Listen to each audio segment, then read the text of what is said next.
people in our homes and how important it is our marriages are and how important our homes are. And our homework assignment was to kind of explore our homes, to say, is there anything in our homes that would make it unsafe for people to come in, neighbors, a place where they couldn't actually find refuge because there's fighting or there's tension or there's ungodly habits in our homes. And so the homework assignment was really to go back into our homes and into our marriages and say, what is not belonging to Christ here and what is? And last week we were looking at what does it mean to be church and what does it mean to be a missional church? And we looked at that word missional in its context and we explored the whole kind of meaning of church. But at the end we really focused on how important it is that we are united and are basically a family that loves each other and nurtures and cares for each other. And so the homework assignment was, and I hope some of you are fulfilling this obligation, inviting people over, singles and couples over into your home, to get to know people that you don't really know well. There should be nobody here that doesn't know somebody else, and in fact, we should know each other quite well. And we did those 3 parts of what that looks like, even kind of getting to know each other's burdens and carrying each other's burdens together.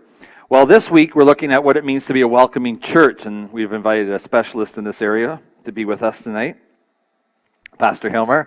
Don't look around, Pastor. You're the one.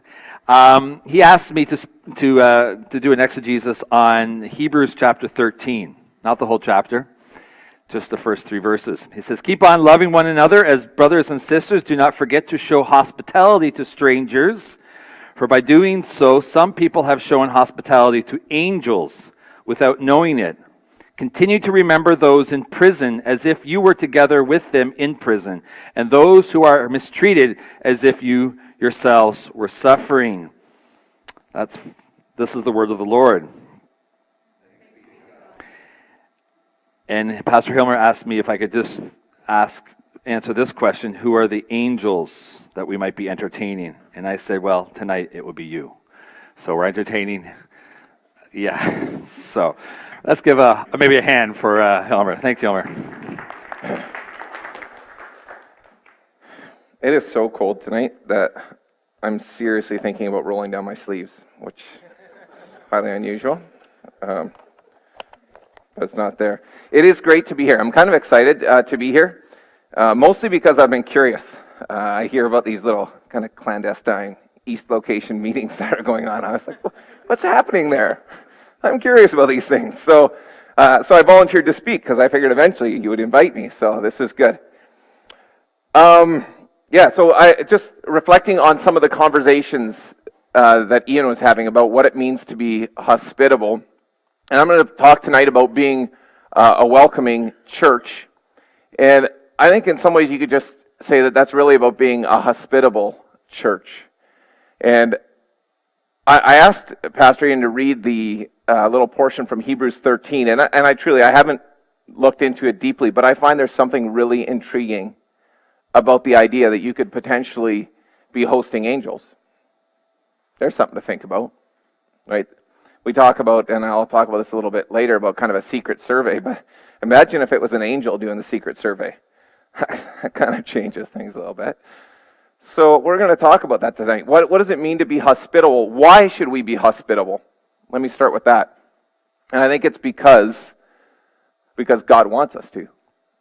I came across this passage in Leviticus chapter 19, which I thought was really amazing. In Leviticus 19, verse 33, there's these words: "When a foreigner resides among you in your land, do not mistreat them. The foreigner residing among you must be treated as your native born. Love them as yourself, for you are foreigners in Egypt. I am the Lord your God." I think that's a pretty profound thing to think that already in those days when I think the world was significantly different also as far as Israel, it was the idea that even though you're a holy people set apart, when you had somebody that came to live with you, then you love them. You love those people. And I think that the reality is that we really need to think about the fact that we are just as sinful and just as broken as anybody else that walks through that door. And so they need to be loved the way that we would want to be loved. And I think you see that already in Romans 12 when you have this extensive passage on love. One of the things commanded in there is practice hospitality.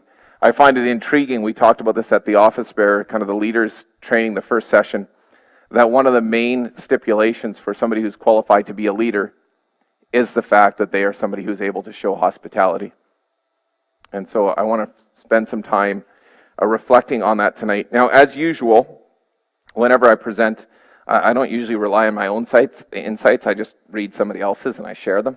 So tonight we're going to be looking at this book. I want to reflect this book. Thom Rainer. He wrote a book called Becoming a Welcoming Church. And so I thought I'd just share what he says. So you said I had some time, Ian, so I have my watch. I'll keep an eye on it. Thom Rainer writes this book, Becoming a Welcoming Church. One of the points that he highlights in this book is that there's a difference between being a friendly church and being a welcoming church. And I have to admit, I'll reflect on this a bit as we go through. I've come to the conclusion that we at Blessings as a church, we have a lot of room to grow in becoming a welcoming church. And we'll walk through some of the points tonight. I mean, I think we're growing and we're taking steps forward. But certainly as he highlighted some things, I was convicted. He's got this great, I didn't show it tonight, but he's got this great little video clip introducing his book, where there's some first-time guests coming to church. It's kind of a great parody. But one of the things is they walk up to this welcome desk where they're sitting and everybody's like, hey! And then they walk right behind the people and hug the other people they know from church.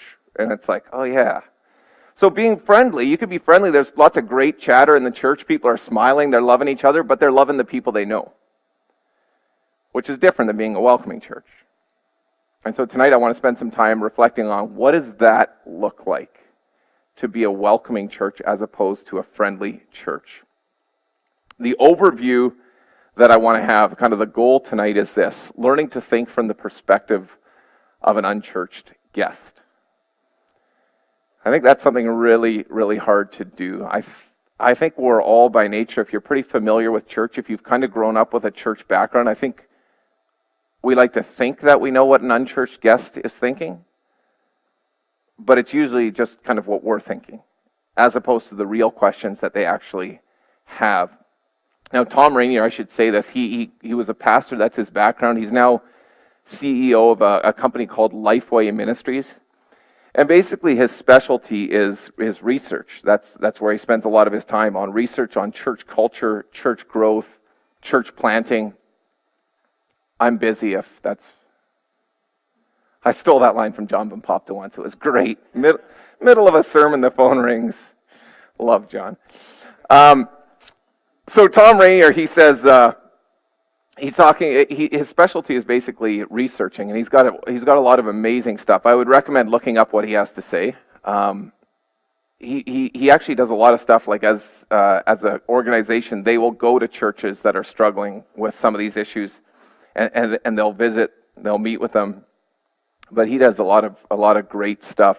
And I think one of the things that you've done so far that I've heard, which I think is helpful, is this idea of visiting other churches. One of the great ways to figure out what it's like to kind of go through this experience is to kind of come in and just visit a church where you're not familiar.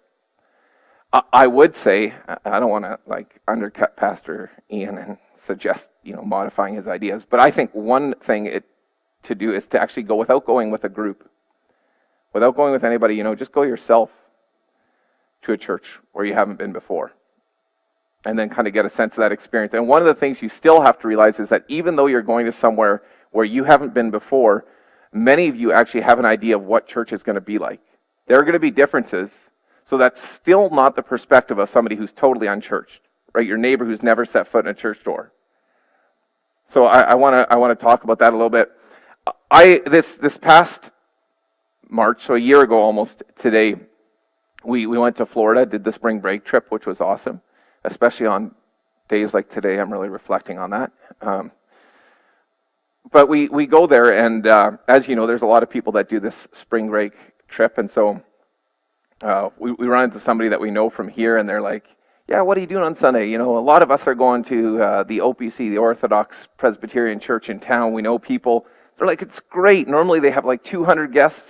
On this Sunday, they balloon to 400 guests. There's 200 of people from Canada here that know each other that go down. They're like, you should come. And I'm thinking, the last thing that I want on my holiday is to hang out with 200 people that I know from Canada. So my wife and I, we just looked up a church, went on the website. We're going to talk about that too. And we just checked out this random church and just drove over and checked it out. And it was a really good experience to walk through. You know, we came, the church looked neat, it was very presentable, greeted at the door by some people who looked like they were genuinely excited to see us, so that was cool. And then he asked, you know, are you visiting? And from there it was like, yeah, we're visiting. Would you like to put your kids in the Sunday school class? Yeah, that seems good. And then he just kind of waved to a group over there, and an individual walked over and met us and said, hey, they're visiting, you know, would you mind helping them out? And they walked us to the Sunday school place where you sign your kids in.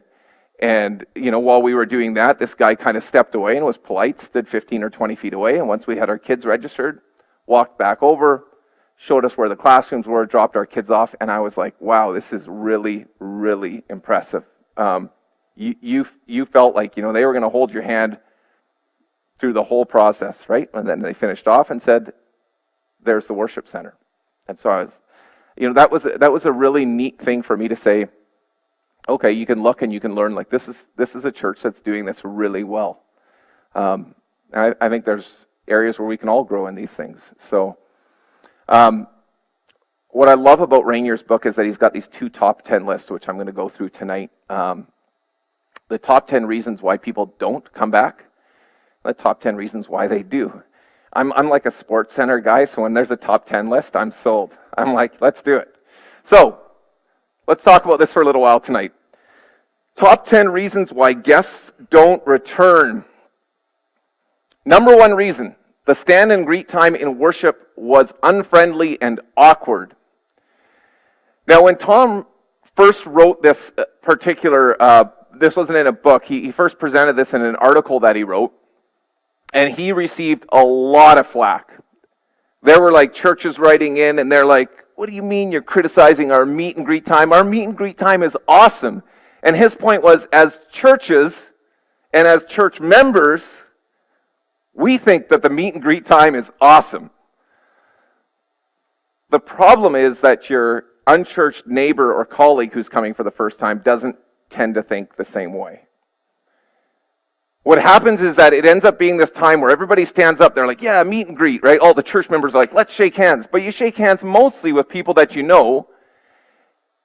And then for the guy or the woman that's visiting, it feels kind of contrived, and it often feels awkward. And often they can be the last person who's actually welcomed. And so these are things, and I bring this up because even at Blessings here, we've had people who've come up and said, you know what we really need to do? We need a meet and greet, because we think that would be great. And yet often when you talk to people, and I think if you're in a situation where you experience this, it is something that consistently is ranked. This is not just his idea. This is through studies and through research he's done. This was the number 1 criticism that somebody who came from kind of an unchurched background had about being in church the first time. So, East Location, say no to meet and greet. Number 2, unfriendly church members. In this section, his point is that when he says unfriendly church members, he doesn't mean that they're necessarily cold or rude. You know, and I'm sure there are situations where that happens. But here he's talking about what he calls a holy huddle. It's a great name, holy huddle. And that's just, you know, like you're with your 6 friends, and you all have like a nice group that's kind of formed somewhat like this, and you're all having a conversation. But it's a closed group. And this is not to criticize or to say, hey, we need to do everything better. But if you stand back and watch, I watched the other day, there was a woman who had talked to me, and I knew she was, she wanted to come back and carry on a conversation. She said, I need to go to the washroom or pick up my kid or whatever she had to do. And she said, I'll be back in a couple minutes. And so we were standing there. She came back, and I was in the conversation with another person who was just visiting. And so I'm having a conversation, but as I'm watching, so I'm having a conversation, there's like a group talking over here, a group talking here, and a group talking here. And she's just awkwardly standing over there. And all these groups, the Holy Huddle, the reason it's a great name is because it's a huddle. And I think even there, learning to consciously think, are we having a conversation that actually has an open, like a you, right? Like a conversation where we talk to this person, this person, this person, but we're looking at people so that when someone is standing there, we can kind of say, hey, I'm going to leave this conversation and talk to that person. It's not that you can't have conversations with other people that you know at church. That's not the point. But are you willing to break off a conversation because you're like, I think that person needs someone to talk to? So you can be really, really friendly and yet sometimes be unfriendly to those who are visiting. Unsafe and unclean children's areas. I'm not an expert in this part of our church life. And I just think it's something good to be conscious of. That sometimes we're very used to a certain environment. But if we were to take somebody else, and these are just surreal things for somebody to come to church for the first time, they're having this out-of-body experience where they're coming in, everything is new, and then when they come down, if they're like, I feel uncomfortable leaving, they're leaving their kid somewhere with complete strangers. You have to think about that. Total strangers, like, here, have my child for an hour and a half. If it's not a place that looks like it's going to be safe and clean, a place where their kids are going to be loved and cared for, chances are, if they actually stay, they're not coming back the next week.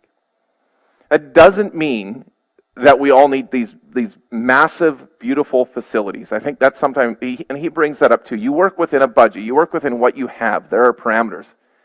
But you can make sure that what you have is still neat and clean and presentable. No place to get information on the church. One of the things that they highlight, which I think is good for you to think about when you guys launch as well,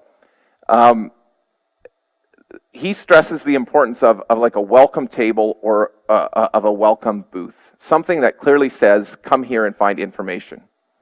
I know we've talked about it and we've tried to do something like this here. I know our facility isn't necessarily the easiest to have something, because even back there, like we have a table with some information, but that's also where people congregate. It's not, right? So these are excellent things to think about as we also do church here and what that looks like.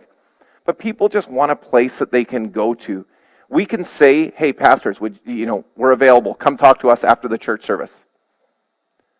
It's kind of hard for my pride, but not everybody wants to talk. I think some of them do sometimes.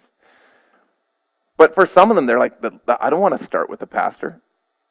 I just want to go to the place that says welcome booth, or just a regular, kind of person that I'm going to relate to. Just that's where they want to go. So it's something good to think about. Where are we on the list? Bad church website. Rainer describes. Is that me? I don't want to make a big deal of this, Ian, but this is 2 already. This is something we're going to have to come. Bad church website. So Rainer describes this. He says this is the new front door of the church. His statistics say that before somebody comes to your church, 7 out of 10 are going to check out the website first. I was surprised by that because I thought the number would be higher. Like I talked about my experience in Florida. We go to look at church, we just Google, we see something, we check it out. If that website looks terrible, the chances are I'm going to be inclined not to go.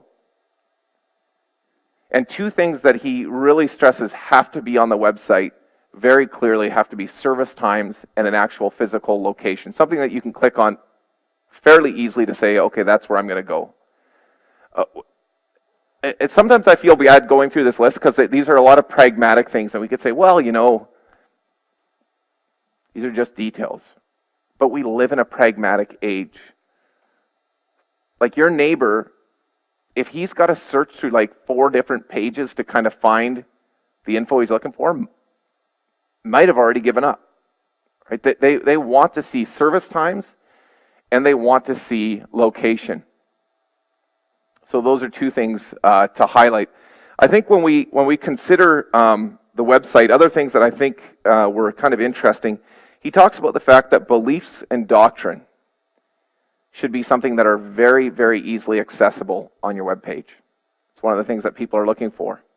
Sometimes we're afraid, as we're like, okay, well, we want to be a Christian church, but we're a little worried if they're actually going to really be able to access our beliefs and doctrine. Well, if somebody's actually come to your page to look for it, that's one of the things they're probably looking for. And so, like, something that, I know we have that on our website. We're blessed with, I think, Jamie and some others who've done a lot of work. We're blessed with, I think, a strong website as far as the amount of people that come and say they found us on the internet. It's a pretty significant percentage. But beliefs and doctrine are right up there. So, again, things like children's ministry, a little thing, but they say photos of staff, right? So, as pastors, right? So that they can actually envision, okay, so I'm going to come to that church. That's kind of what that person's going to look like. So helpful details. Here's the 6 through 10. Poor signage. This is one I thought about a lot because I'm like, well,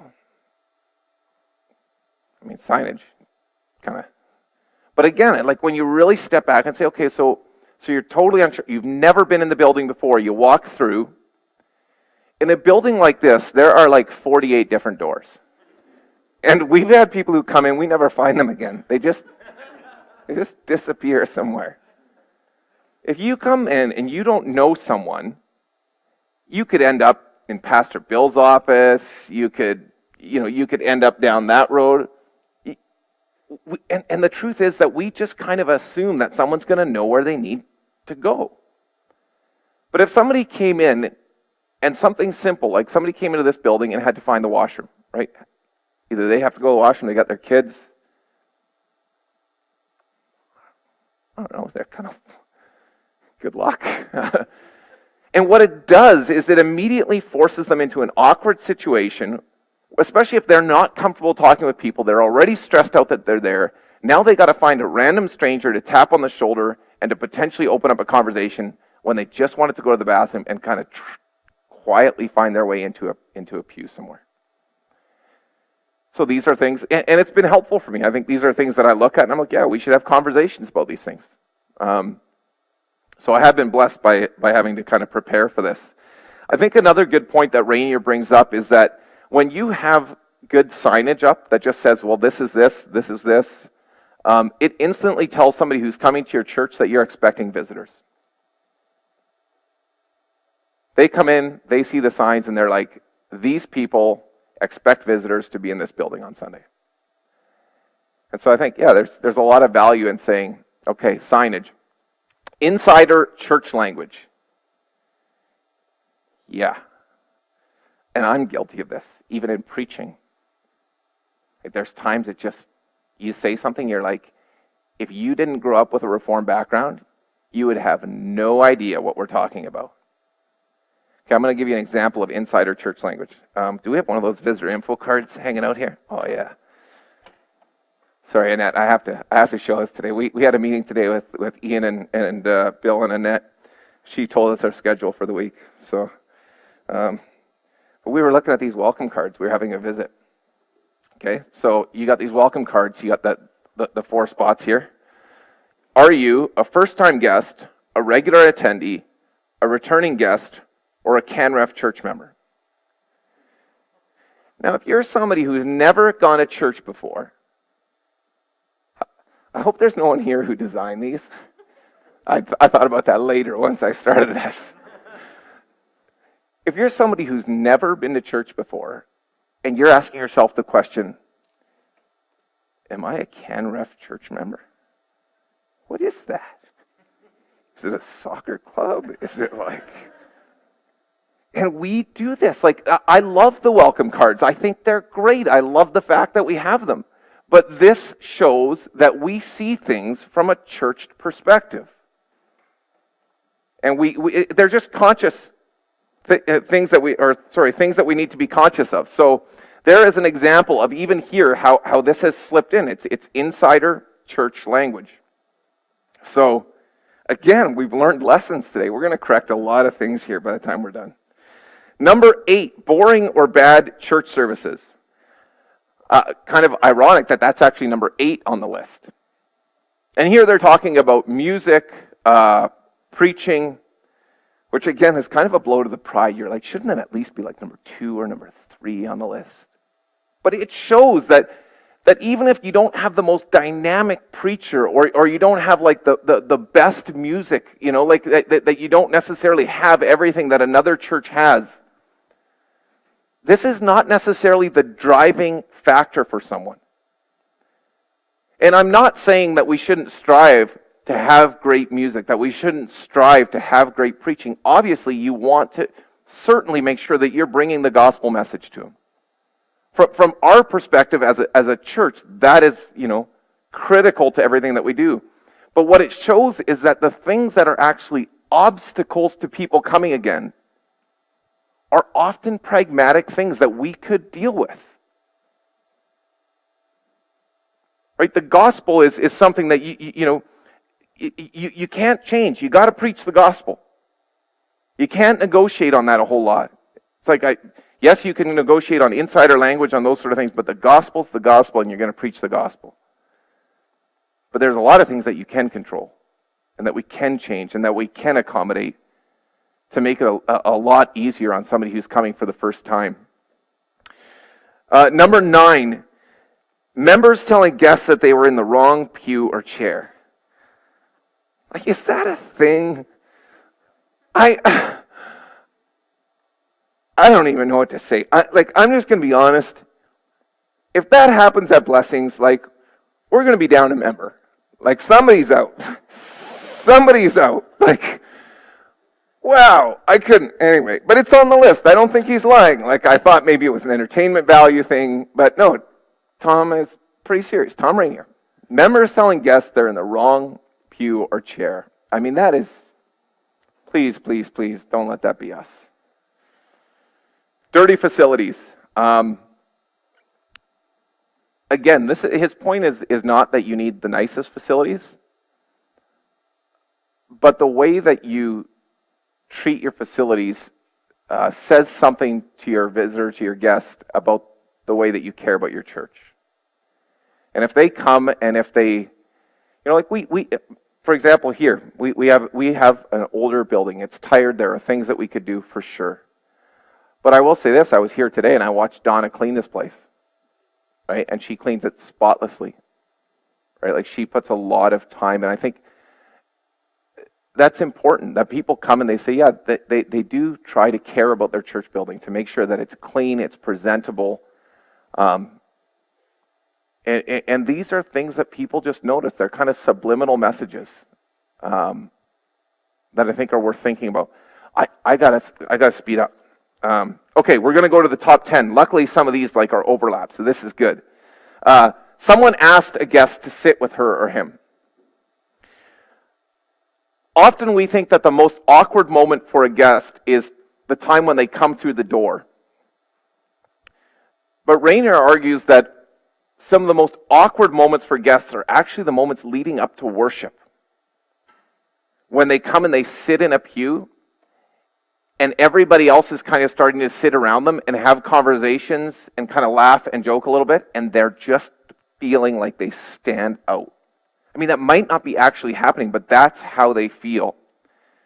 And they say one of the most powerful things that happens for people is they're talking at the front door, and they're like, yeah, I'm just visiting for the first time. Oh, that's great. Well, if you want, you can sit with our family. We're about to go in. Has a huge impact. They may say, no, you know what, I'm fine finding my own seat. But that willingness to actually kind of bring them in, sit them down, and then kind of have some chit-chat until the service starts is huge. Second thing, people introduce themselves to guests. That seems like a good idea. We're going to do that here. He's got some good points on this, though. He talks about greeters.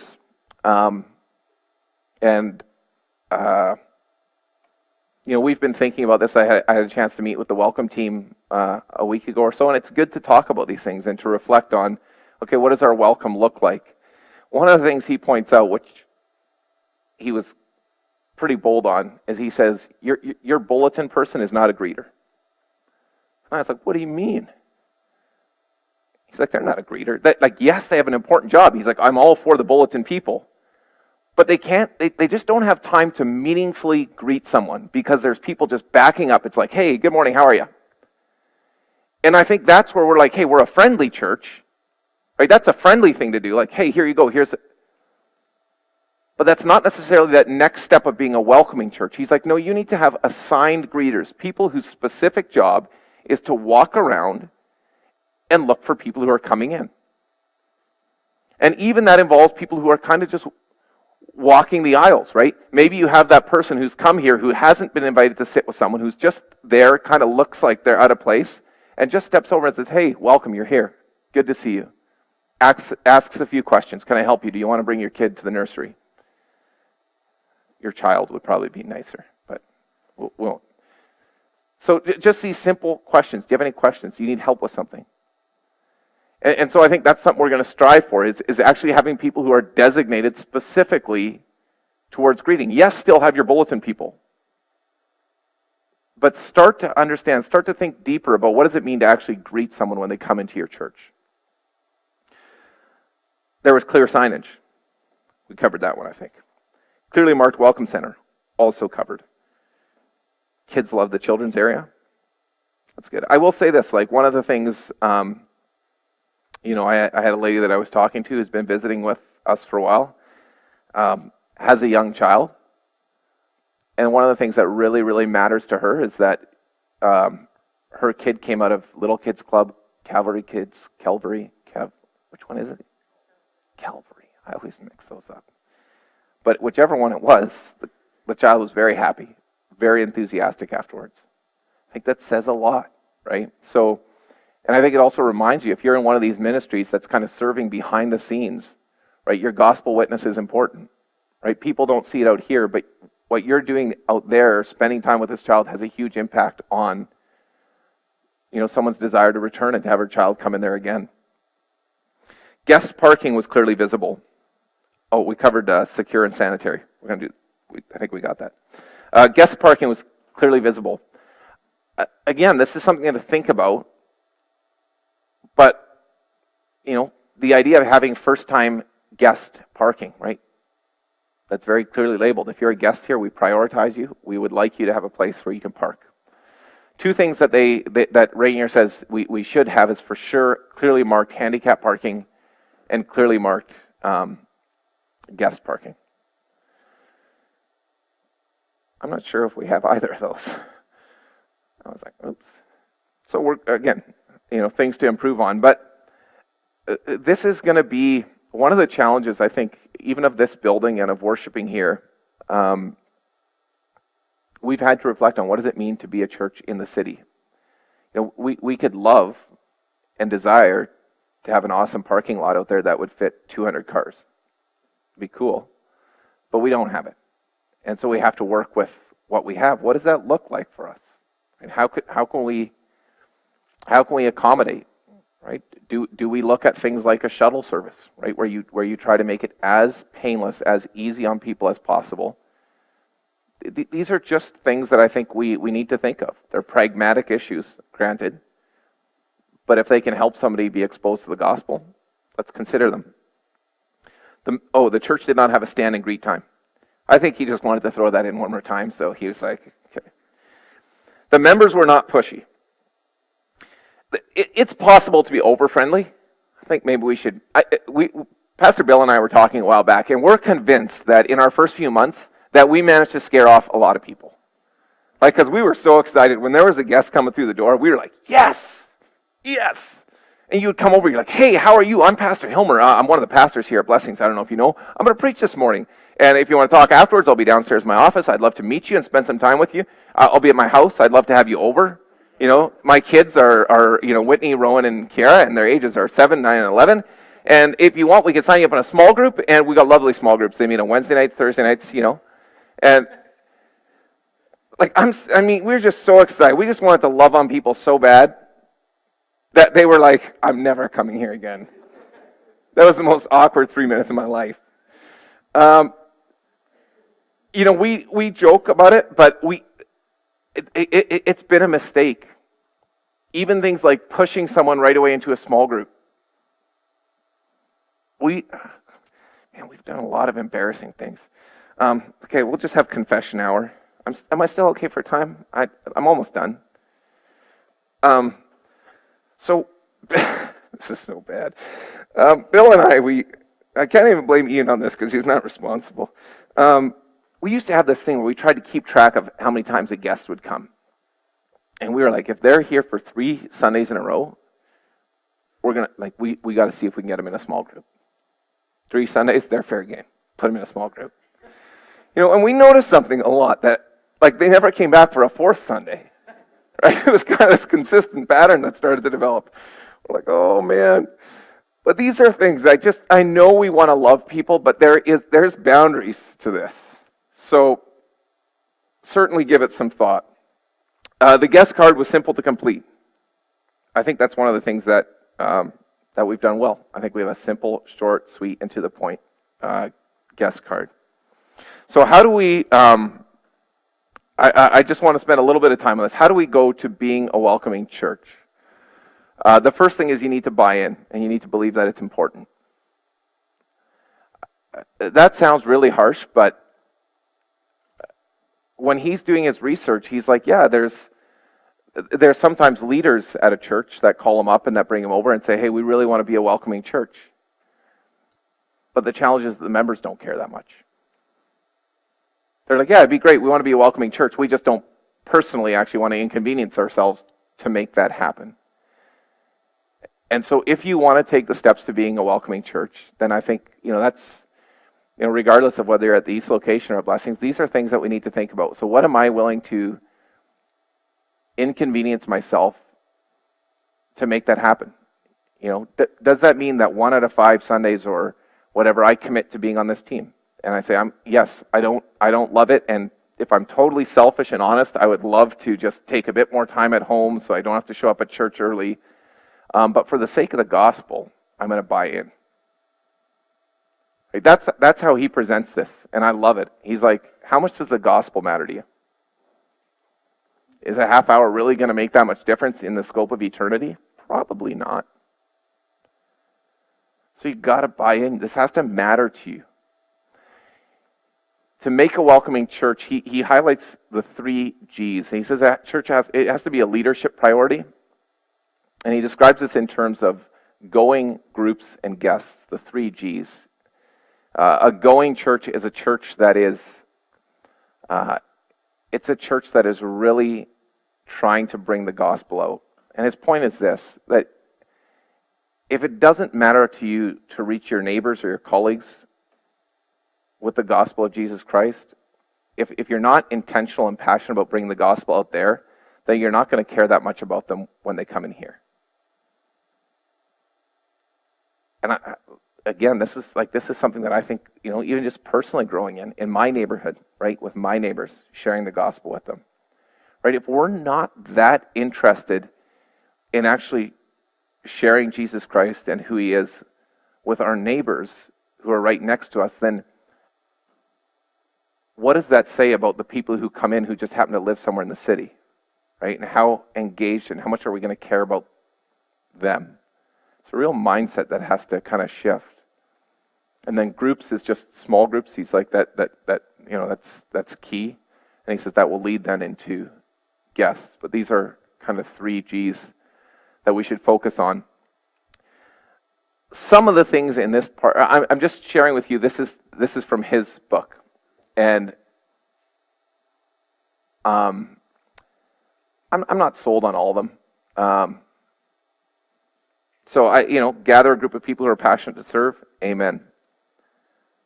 Change something every quarter. I understand what he's saying. He's just like, that idea of things becoming very apathetic and just settling in. Doesn't have to be major change, just a little change. Give the guests the gift to remember the church. Debatable. I don't want to disagree with Tom Rainier, but anyway, I'll leave that for you guys to decide. East location, you want to give out gifts, you go ahead. You give out gifts. Find some nice pens, cups, Bibles, yeah. Actually, to be fair, I should say that. You bring up a good point. So one of his things that he lists as a gift is Bibles, right? So, but I want to just close with this point. Just be willing to look in the mirror.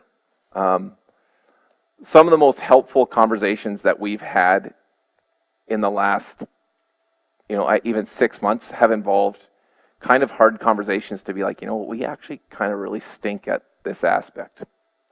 It's not fun. Like, it's not fun to be like, wow, we could really grow in this area. But you got to be willing to have a hard look in the mirror. Am I allowed to talk about my homework really quickly? Oh, questions first. I thought this was the end of my time. Yes, Jesse Bout.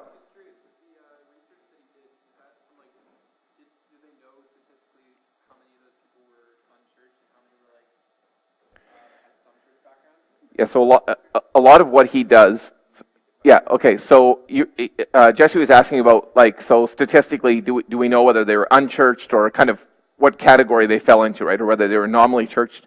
So what he's dealing with here in this book is people who are from a kind of an unchurched, not familiar with church background. And what he does, which is interesting, is they do follow-up visits with a first-time guest. So when they fill out, let's say, these cards, if people were filling them out every week, there are churches where when you check your child in, that one of the things is, have you visited before? And if you say no, there are churches where let's say 6 months later, they might just do a follow-up and just say, hey, we're not here to do a pitch. We just, to grow as a church, we kind of want to understand, did you come a second time? Didn't you? And if not, would you be willing to share some of the areas that we can improve? And he also does kind of secret guests, kind of like a mystery shopper, except for church. We're going to talk about that yet still. But yeah, that's how he does it. So his research is well done, right? He puts a lot of thought into it. And so that's why I think there's some merit in considering what he has to say. It's not a guy just spouting off his 2 cents about a particular subject. Other questions? Yes, Paul. It's not a question, but 2 comments. Meet and greet is terrible, especially for a guy like me. Preach. I have it in my own church where I come and sit down, and I usually just want to sit down. That's just me. But anyways, second thing, when we went to Cape Coral, we went to a church down there. One of the best things about it was that they gave me a big jar of homemade brownie mix. So the gift thing, I remember from that place, so I think that's a great idea. Oh, he totally shot down my criticism. It's like, that's, I changed my mind. It's interesting, though, that his reason for arguing for gifts is that he's like, even these little trinkets people remember. There's an association. They sometimes leave the cup. It becomes part of the mug collection. And you're kind of like, oh, yeah, that. So, Tyler.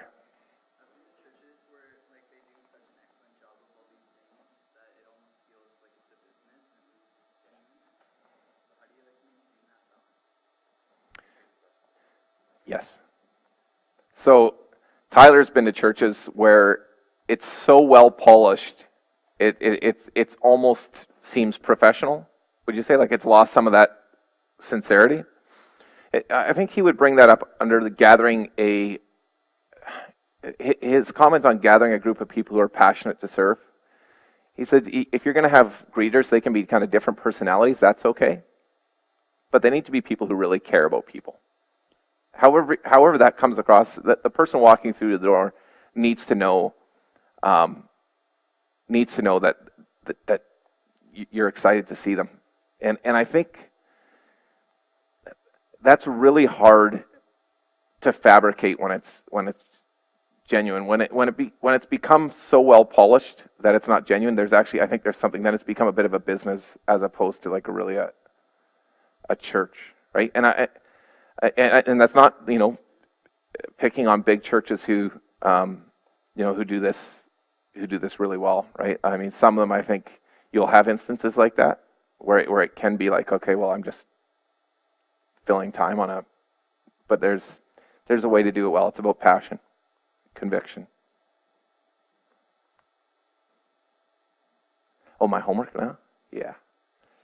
Okay, so I'm gonna I feel like I should be honest about this because this is really about partly serving my own interests. So it's like homework for you, but it's like really so that I don't have to do homework. So you're doing homework. Delegating, yeah.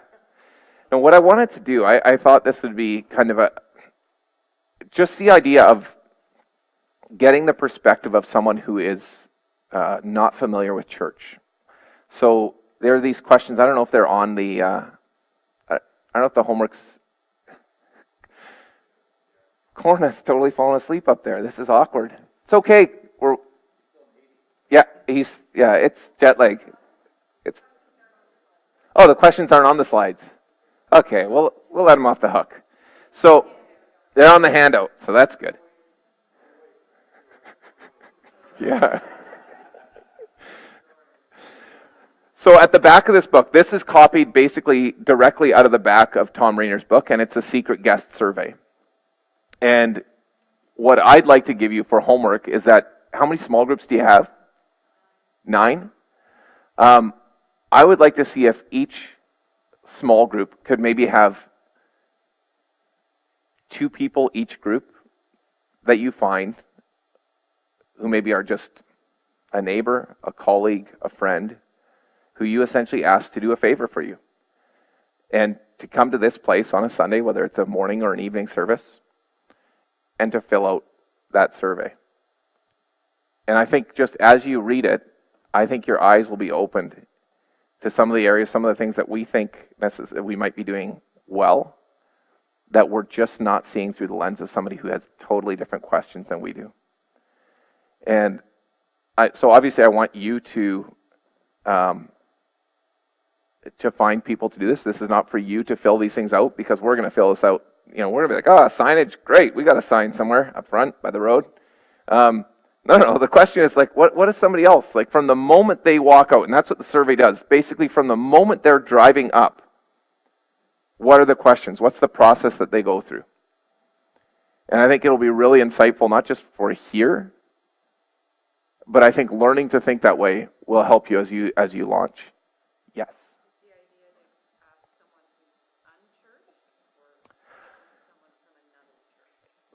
I think okay, so I'm always an optimist.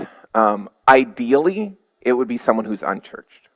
That would be ideal, because even somebody who's from another church is kind of familiar with church to a degree. They kind of know the routine a little bit. It might be different. But if you can't find an unchurched person, we'll settle for a church person, I guess. I would love it if and I think people are more open to this than you would think. If you have relationships with people, say, hey, I know it sounds kind of weird, but this is a thing that I got going on, and we're trying to get the perspective of some people who haven't been to church. I'm not pitching the gospel on you. I'm just asking, would you be willing to come for one service and just kind of check it out and give us a perspective from somebody who's not familiar?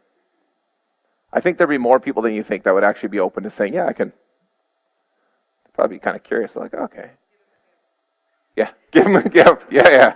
We got the brownies, the brownie mix.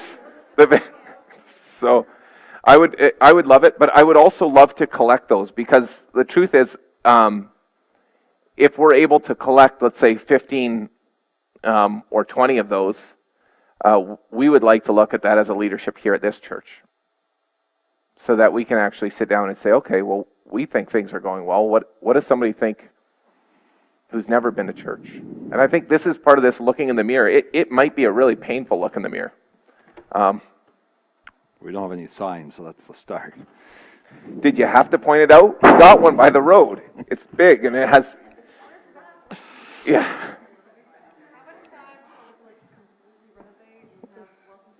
Yeah, that's right. Well, that'll be blessings, Bergen. Okay. But anyway. Thank you very much, Helmer. That was excellent. Very helpful. And those homework assignments are not optional. They're very important for our growth and for the greater growth of Blessings and the East Church. But we also have members from other churches, so it'd be interesting to do the same thing in Providence or in Rehoboth or wherever else you're from. So we're going to break right now. The snacks, the drinks are there. Just grab it and go, so that we can get into our small groups. I think 9:25 we're going to meet here. So go leaders, bring your small groups to wherever you bring them and have a great time.